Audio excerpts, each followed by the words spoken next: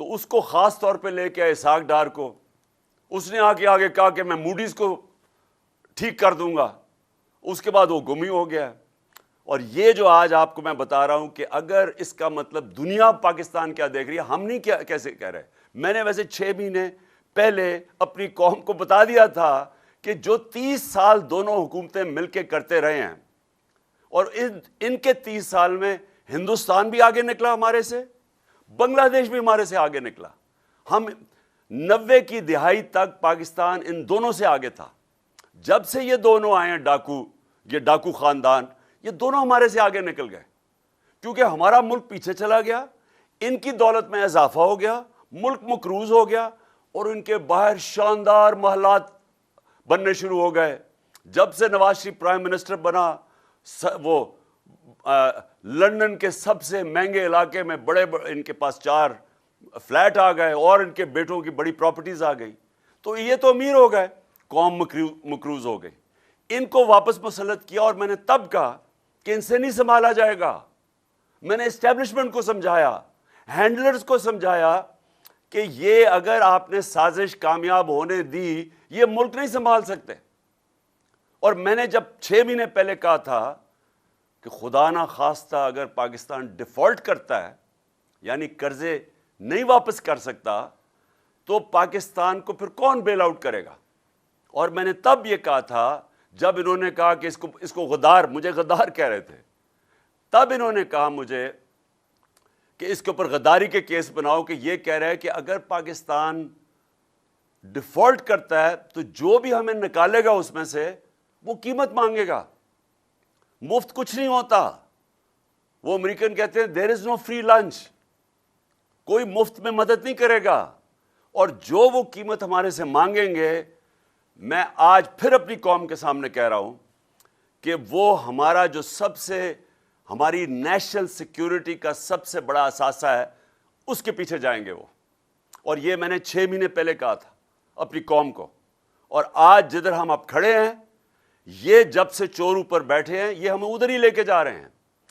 لیکن وہ نواز شریف کو کوئی فرق نہیں پڑے گا کہ اگر ہم اپنی نیشنل سیکیورٹی پہ کمپرومائز کر دیں, کیونکہ اس کا تو پیسے باہر پڑے ہوئے ہیں.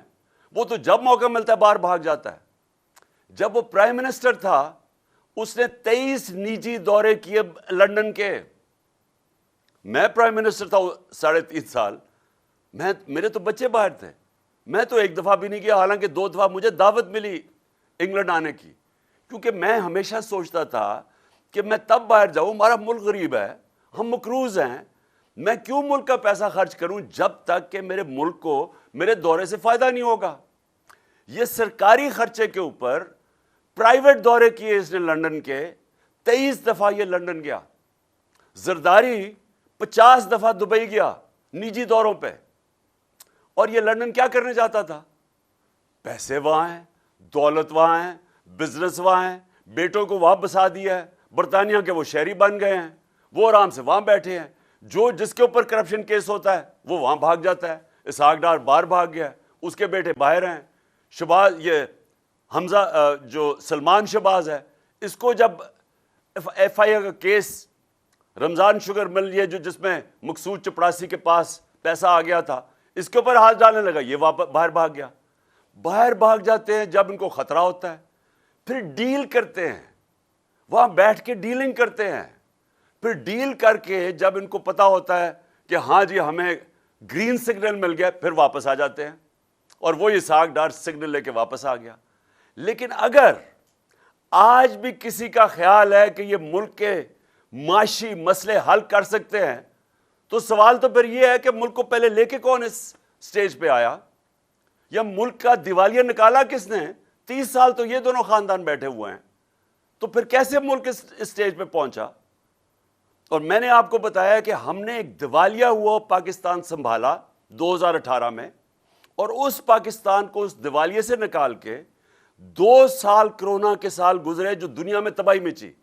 اپنے ملک کو کرونا سے نکالا, اور دنیا مثال دیتی تھی کہ جو پاکستان نے کرونا میں جس طرح اپنے ملک کو سنبھالا, اپنی معیشت کو سنبھالا, اپنے غریبوں کو بچایا, وہ مثال دیتے ہیں کہ دنیا میں وہ 3 ٹاپ ملک تھے جنہوں نے سب سے بہترین طریقے سے کورونا سے نکالا. اور کورونا سے نکالا ہی نہیں, اس کے بعد ہم نے اپنی معیشت اٹھائی, جو میں ابھی آپ کو بتا رہا ہوں کہ 17 سال کے بعد ملک کی گروتھ ریٹ, یہ جو 6% گروتھ ریٹ, تیسرے سال میں 5.7 اور چوتھے سال میں 6%, یہ 17 سال کے بعد ہوا. ہمارے زراعت نے 17 سال کے بعد اس طرح کی ترقی کی. ہماری انڈسٹری نے تو کہ 50 سال میں سب سے بہترین ہماری انڈسٹری اٹھ رہی تھی جب انہوں نے ہماری گورنمنٹ کرائی. تو آج میں اپنے پاکستانیوں کے سامنے یہ رکھنا چاہتا ہوں کہ کیا ابھی بھی کوئی سمجھتا ہے کہ یہ لوگ جو بار بار یا مسلط کیے گئے یہ ملک کو مسئلوں سے نکال سکتے ہیں؟ کیا ان کے پاس اب کوئی حل ہے؟ جو ہم نے حل بھی نکالے تھے وہ بھی پیچھے رہ گئے ہیں. ہم نے پوری کوشش کی. ہمارا مسئلہ کیا, میں آپ سب کے لیے پہلے ذرا سمجھا دوں. ہمارا مسئلہ یہ ہے کہ ماضی میں کسی نے زور نہیں لگایا کہ ملک کی دولت میں اضافہ کیا جائے ایکسپورٹس بڑھا کے.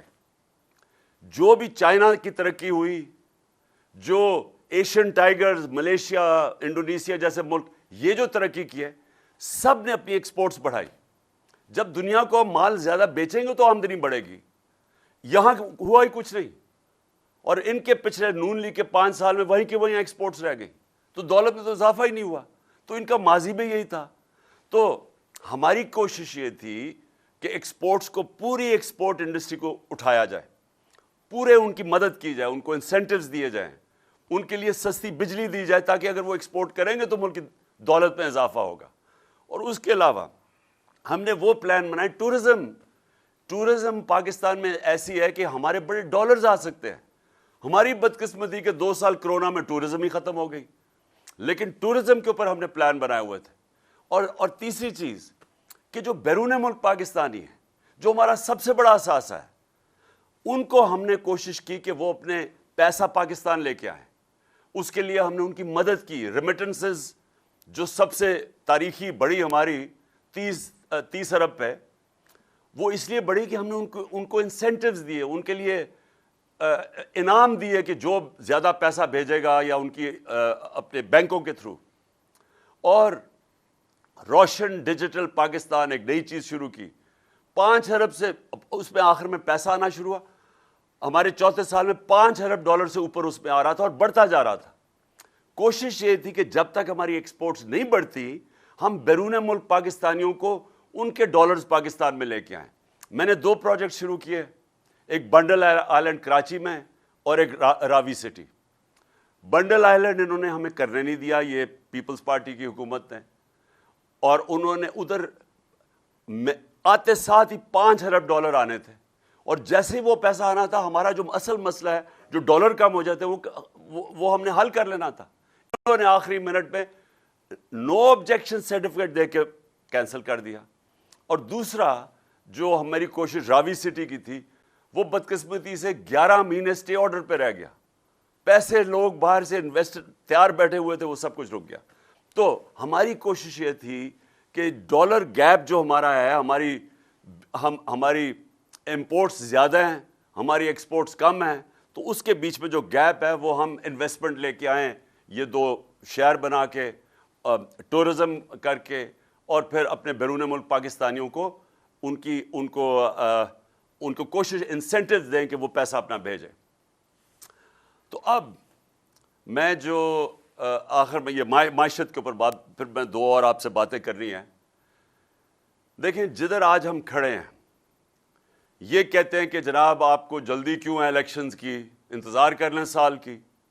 ہمیں تو کوئی مسئلہ نہیں ہے. تحریک انصاف کو تو اللہ کا فضل ہے, اس کی کوئی خاص کرم ہے ہمارے پہ کہ اس نے عوام کے دل ہماری طرف موڑ دیے ہیں. تو وہ تو سال کے بعد بھی الیکشن کریں تو انشاءاللہ جس طرح بائی الیکشن میں سویپ کیا تھا, ہم الیکشن بھی جیت جائیں گے. لیکن مجھے جو خطرہ 6 مہینے پہلے سے میں کہہ رہا ہوں, ہمارے ملک کو خطرہ ہے آج. اور یہ جو آج 64.5% پہ پاکستان کی رسک ہو گئی کہ یعنی ہم اب قرضے واپس نہیں کر سکیں گے, اور اس کی چانس 64.5% پہ آ گئی. اس کا مطلب کہ اگر ہم اب اس طرف جس طرف اب نکل گئے ہیں پیسہ باہر سے اب آنا نہیں ہے. ہمارے پاس جو آمدنی تھی ایکسپورٹس بھی کم ہوتی جا رہی ہے, ریمیٹنسز بھی جس سے ڈالر آتے ہیں, انویسٹمنٹ آنی نہیں ہے, قرضے بھی نہیں آنے, انویسٹمنٹ بھی نہیں آنی. تو اب ہم یہ کیا کریں گے؟ آپ ان کے پاس کیا حل ہے؟ کیا وہ لوگوں کے پاس یہ ملکوں سے پیسے مانگتے جائیں گے؟ وہ تو یہ مانگے ہیں, ہر ملک کے پاس گیا شہباز شریف, کیا میں مانگنے نہیں آیا لیکن میں مجبور ہوں. لیکن وہ کتنا وہ پیسہ دے دیں گے؟ اصل میں تو ہم نے اپنی معیشت ٹھیک کرنی ہے, اور وہ جو ٹھیک کرنی تھی وہ ٹھیک ہو رہی تھی, جو میں نے آپ کو شروع میں بتایا ہے, وہ اب یہ سازش کی وجہ سے آج پاکستان یہاں پھنسا ہوا ہے. دوسری بات میں نے آج کرنی ہے, جو میں ہمیشہ یہ جو تھی جس میں ہم سارے مارچ اسلام آباد کی وجہ اس کی کیا ہے؟ حقیقی آزادی. حقیقی آزادی آتی ہے انصاف سے. جس ملک میں انصاف ہوتا ہے وہ انسانوں کو آزاد کر دیتی ہے. انصاف, اور یہ سب کو میں بار بار کہتا ہوں کیونکہ لوگوں نے رول آف لا یعنی قانون کی حکمرانی پاکستان میں دیکھی نہیں. میں نے بھی نہیں دیکھی تھی. میں جب پہلی دفعہ برطانیہ گیا تب پہلی دفعہ مجھے پتہ چلا کہ انصاف اور قانون کی حکمرانی کیا ہوتی ہے. تو قانون کے اوپر کوئی نہیں ہوتا. تو یہ جو آج پاکستان کے مسئلے ہیں, یہ معیشت کے بھی مسئلے, یہ سارے پھنسے ہوئے ایک چیز کے اوپر, انصاف کے اوپر. انصاف نہ ہونے کی وجہ سے, قانون کی حکمرانی نہ ہونے کی وجہ سے لوگ غلام ہیں, ایک نظام کے غلام بن چکے ہیں, کیونکہ کمزور آزاد نہیں ہے یہاں اور طاقتور قانون سے اوپر ہے. تو یہ جنگل کا قانون ہے. جنگل کے قانون کے اندر خوشحالی نہیں آ سکتی. یہ جو میں آپ کو معیشت کے بتایا ہے, یہ اصل میں ہماری ملک میں خوشحالی, معیشت تب ٹھیک ہوگی جب ہم اپنے انصاف کا نظام ٹھیک کریں گے. اب میں آج پھر, اور میں ہر روز اپیل کرتا ہوں اپنے respectful honourable chief justice Pakistan کہ 3 آپ کے پاس کیسز ہیں, یہ تینوں لینڈ مارک کیسز ہیں. اور یہ تینوں کیسز کو اور کوئی طریقہ انصاف لینے کا نہیں سوائے آپ کے پاس آنے کا. ارشد شریف پاکستان کا نمبر 1 انویسٹیگیٹو جرنلسٹ, ایک محب وطن پاکستانی, ایک ایسا صحافی جس کے ضمیر کی کوئی قیمت نہیں تھی. دھمکیاں دی گئیں, ڈرایا گیا, ایف آئی آرز کاٹی گئی, ملک سے باہر بھگایا گیا اور پھر قتل کیا گیا, شہید کیا گیا. چیف جسٹس صاحب, اس کے لیے آپ کے سامنے ہمارے سارے ممبرز پارلیمنٹ, سینیٹرز, انہوں نے آپ کے سامنے پٹیشن رکھی ہے.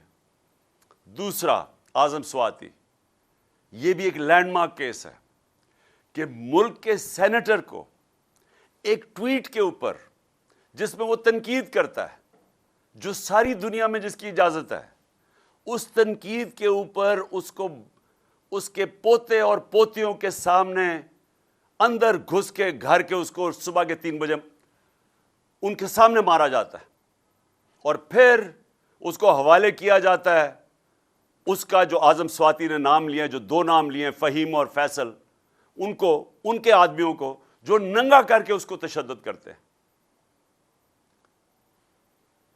کدھر سے انصاف ملے گا؟ اس لیے آپ کے پاس آئے ہیں چیف جسٹس صاحب. اور تیسرا میرا کیس ہے, ملک کا ایکس پرائم منسٹر, سب سے بڑی پولیٹیکل پارٹی کا ہیڈ, وہ پاکستانی جو 50 سال سے یہ قوم جانتی ہے جس کو, اس کے اوپر قاطعانہ حملہ ہوتا ہے. پہلے سے بھی میں کہہ دیتا ہوں, مجھے پتا ہوتا ہے, میں اس کے اوپر 2 تقریروں میں آج سے 1.5-2 مہینے پہلے بتاتا بھی ہوں کہ یہ انہوں نے کرنا ہے, کہ دینی انتہا پسند نے غصے میں آ کے اس کو قتل کر دیا. یہ پوری سازش بنی ہوئی تھی. میں 3 نام لیتا ہوں, لیکن پولیس, پنجاب پولیس ہمارے نیچے کہ میری ایف آئی آر رجسٹر نہیں کرتی. فرسٹ انفارمیشن رپورٹ FIR, یہ ایک شہری کا بنیادی حق ہے.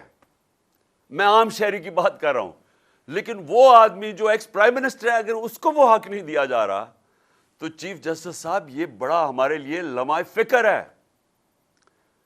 یہ ایکچولی رول آف لا, نہ انصاف نہ ہونے کا ایک آپ کے سامنے اس سے بڑا کیا مثال ہو سکتی ہے, کہ میرا یہ بنیادی حق تھا کہ میں 3 لوگ جو میں سمجھتا ہوں اس میں ملوث تھے, ان کے اوپر نام لکھوں, انویسٹیگیشن ہوگی, ہو سکتا ہے یہ بے قصور نکلائیں, میں غلط ہوں, لیکن ہے تو میرا حق.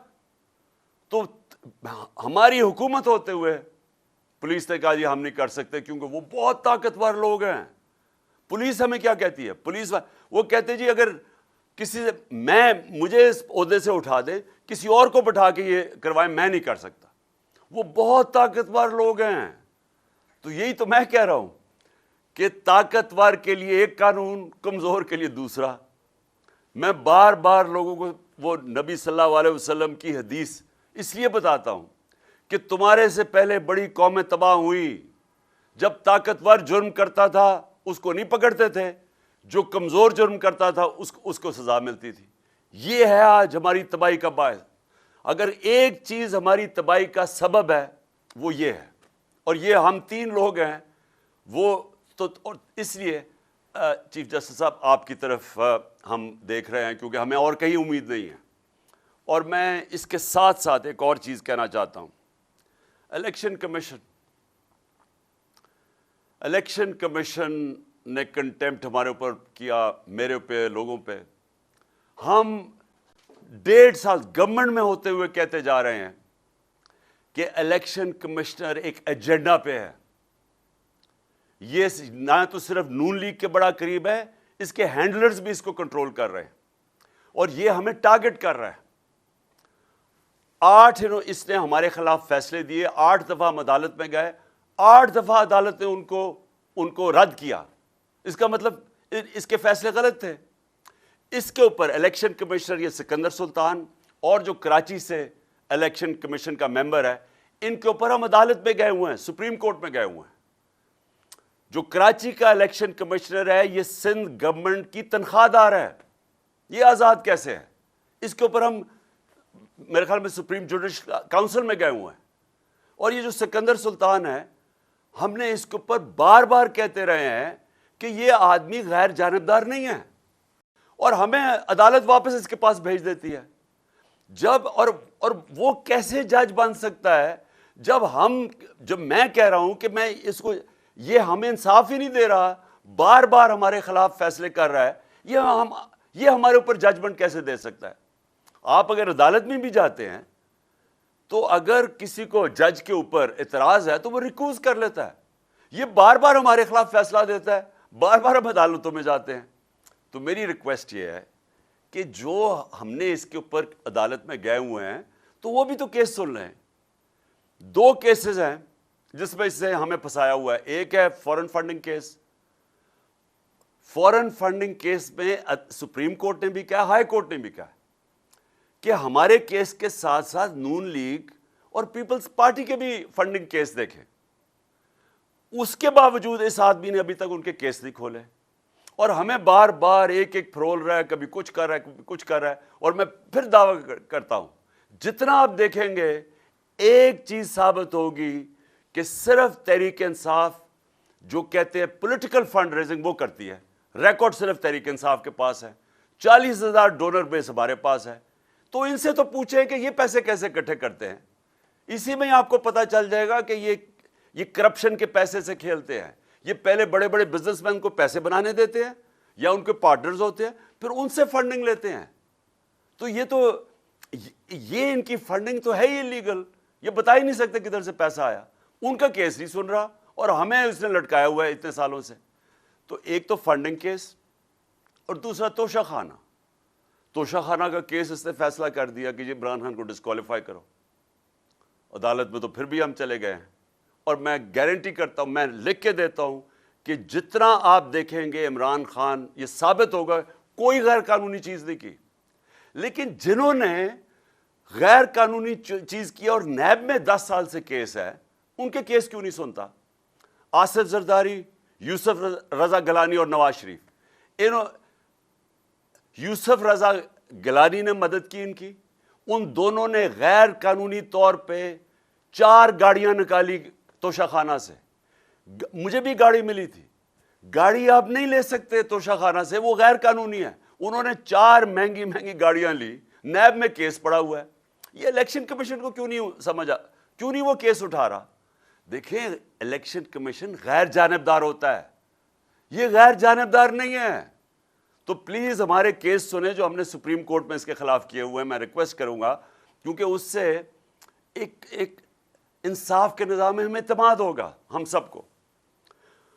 اور آخر میں اپنے سارے پاکستانیوں سے میں پھر یہ جو ڈرامہ ہو رہا ہے سارے ملک کے سامنے کہ ایک مفرور, سزا یافتہ, جھوٹا اور دوسری دفعہ جھوٹ بول کے بھاگا ہوا جو لندن میں بیٹھا ہوا ہے, میں یہ آج ساری قوم سے پوچھتا ہوں کہ یہ کیسے اس ملک کے فیصلے کر سکتا ہے؟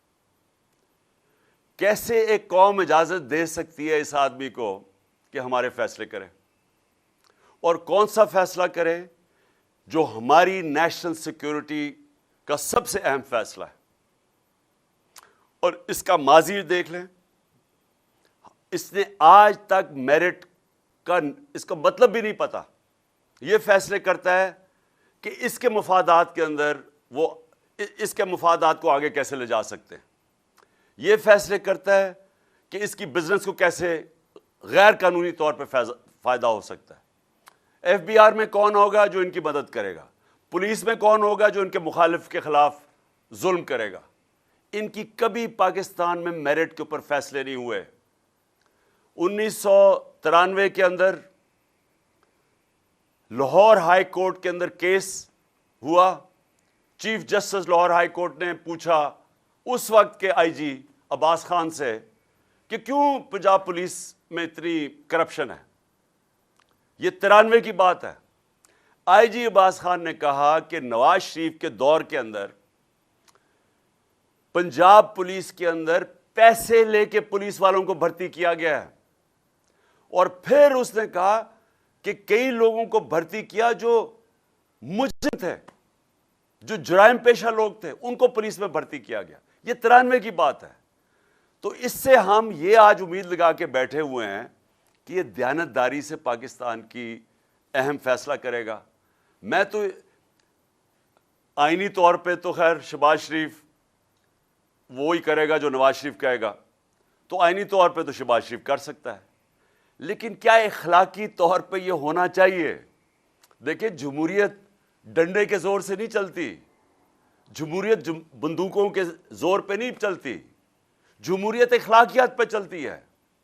اس لیے برطانیہ کا پرائم منسٹر جب وہ بھاری اکثریت سے ڈیوڈ کیمرون جیتتا ہے الیکشن, تو وہ ریفرینڈم جب ہارتا ہے اس کو کوئی ضرورت نہیں تھی استعفیٰ دینے کی, وہ استعفیٰ دے دیتا ہے کہ جی میرے پاس اخلاقی قوت ختم ہو گئی ہے. تو اخلاقیات کے اوپر, کیونکہ ہم نے برطانیہ سے لی ہوئی ہے جمہوریت, اس کی بنیاد اخلاقیات کے اوپر رکھی ہوئی ہے. ایک ان کا پرائم منسٹر جھوٹ بولتے ہوئے پکڑا جاتا ہے, وہ ریزائن کر دیتا ہے کہ میری وہ اخلاقی, میرے پاس وہ طاقت نہیں ہے حکومت کرنے کے لیے. تو یہاں ایک مفرور جو پاکستان کے 5 ممبر سپریم کورٹ نے اس کو سزا یافتہ کروایا, جو جھوٹ بول کے ملک سے باہر بھاگا ہے, وہ آج ہمارا فیصلہ کر رہا ہے. کیا یہ ملک کی یہ صرف یہ نہیں کہ یہ میرٹ پہ فیصلہ نہیں کرے گا, اور میرٹ کے اوپر ہی جب اداروں میں فیصلے ہوتے ہیں تب یہ ادارے اوپر آتے ہیں. میرٹ اداروں کو تباہ کرنا ہو, میرٹ ختم کر دو. تو دنیا میں میرٹ کی وجہ سے ادارے مضبوط ہوتے ہیں. تو یہ ایک تو میرٹ پہ نہیں فیصلہ کرے گا, اور دوسری یہ ساری قوم کا ہماری اخلاقیات کا مذاق اڑ رہا ہے کہ ہم اور نیچے گر رہے ہیں. پہلے چوروں کو اوپر مسلط کر دیا, چوروں نے اپنے کیسز سارے ختم کر دیے. آہستہ آہستہ شہباز شریف کے 4 گواہ مر گئے آتے ساتھ ہی, جو 16 ارب ایف آئی اے کے کیس میں تھے. اس کے بعد انویسٹیگیٹر وہ بیچارہ ڈاکٹر رضوان بھی مر گیا, کسی نے پوچھا ہی نہیں کسی کو کہ یہ کیا ہو رہا ہے کہ لوگ ایک دم آتے ساتھ ہی مر گئے ہیں. وہی رانا ثناء اللہ اور شہباز شریف نے جو ماڈل ٹاؤن کے اندر دن دہاڑے ٹی وی کے اوپر لوگوں کی قتل عام کی, ان کو کوئی پوچھتا نہیں ہے. اور پھر یہی وہ لوگ واپس آ کے کیسز بھی اپنے ختم کرواتے ہیں, ہر قسم کا ظلم کرتے ہیں پاکستان پہ, صحافیوں کے اوپر ظلم کرتے ہیں, اس ملک کے میڈیا کے اوپر کلیم ڈاؤن کر دیتے ہیں. اور پھر ایک ہی کوشش ہے کہ جھوٹے کیسز کر کے تو کسی طرح عمران خان کو نکالا جائے. اور میں ابھی آپ کو بتا رہا ہوں کہ نواز شریف صرف جس کو بھی یہ فیصلہ کرے گا نا کہ آرمی چیف بنے گا, یہ اس سے ایک چیز مانگے گا, یہ میں کیونکہ میں اس کو 40 سال سے جانتا ہوں، میں اس کو اب سے نہیں، میں یہ جب جمخانہ میں اپنے امپائر کھڑے کر کے میچ کھیلتا تھا میں تب سے جانتا ہوں اس کو. یہ ایک چیز مانگے گا کہ تم نے کسی نہ کسی طرح عمران خان کو ڈسکوالیفائی کروانا ہے، تم نے اس کی پارٹی کے اوپر زور ڈالنا ہے اور میرے کیسز ختم کرنے ہیں. میں آج اب اس کو اور کوئی فکر نہیں ہے کہ یہ اس نے کوشش کرنی ہے کہ راستے سے کسی طرح عمران خان کو ہٹایا جائے، کیونکہ ہے بڑا بزدل آدمی، الیکشن سے بھاگ رہا ہے، ملک کو داؤ پہ رکھوایا ہوا ہے. الیکشن کے بغیر ملک آگے نہیں بڑھ سکتا. یہ الیکشن اس لیے نہیں کروا رہا کیونکہ اسے ہار جانا ہے، اور صرف اپنی ذات کے لیے سارا ملک آج جدھر کھڑا ہے اور جس طرف جا رہا ہے، اور جس سے میں نے شروع کی تھی آج کی تقریر کہ جب ایک ملک کا رسک فیکٹر قرضے واپس کرنے کا جب وہ رسک 64.5 پہ پہنچ جائے، کوئی دنیا اس کو پیسے نہیں دیتی، ادھر کوئی انویسٹر نہیں آتا اس ملک میں سے، بلکہ اپنے لوگ ڈالر خریدنے شروع ہو جاتے ہیں کیونکہ ان کو خوف آ جاتا ہے کہ اکانومی تو آگے نہیں بڑھے گی. وہ ملک معاشی طور پہ تباہ ہو جاتا ہے. اور انہوں نے 7 مہینے میں نے شروع میں آپ کو بتایا کہ اکنامک سروے بتا رہا ہے پاکستان کا کہ 17 سال کے بعد گورنمنٹ کی بہترین پرفارمنس تھی. ان کا اکنامک سروے، ہمارا نہیں، ان کے دور میں جو شائع ہوا اکنامک سروے کہہ رہا ہے کہ یہ 17 سال میں بہترین پرفارمنس تھی، اور ادھر سے انہوں نے لا کے ملک کو ڈیفالٹ پہ کھڑا کر دیا ہے. اور آج یہ صرف اس سے الیکشن جو بچا سکتا ہے وہ نہیں کروانا چاہتا کیونکہ اس کو ڈر ہے کہ عمران خان جیت جائے گا، اور ہے بڑا بزدل آدمی، کرپٹ آدمی ہوتے ہی بزدل ہیں، اس لیے اس نے الیکشن نہیں کروانا، اور اس لیے ملک کی تقدیر سے یہ کھیل رہا ہے. اور آج آپ کی جو ہماری مارچ ہے اس کا مقصد ہی یہ ہے کہ ہم اس ملک کو آزاد کرنا چاہتے ہیں ان چوروں سے، انصاف کے ذریعے انصاف کرنا چاہتے ہیں، آزاد کرنا چاہتے ہیں. اور اگر انصاف ہوتا یہ سارے آج جیلوں میں ہوتے، کبھی بھی نہ ہوتا کہ اس طرح کے لوگ آج ملک کی مستقبل سے کھیل رہے ہوتے. اور انشاءاللہ ہماری جو یہ مارچ ہے جب یہ پنڈی پہنچے گی اور عوام آئے گی پنڈی میں، تو سب کو ایک پیغام چلا جائے گا کہ باشعور قوم ہے، یہ اب ان چوروں کی غلامی نہیں کرنے لگی. پاکستان زندہ باد.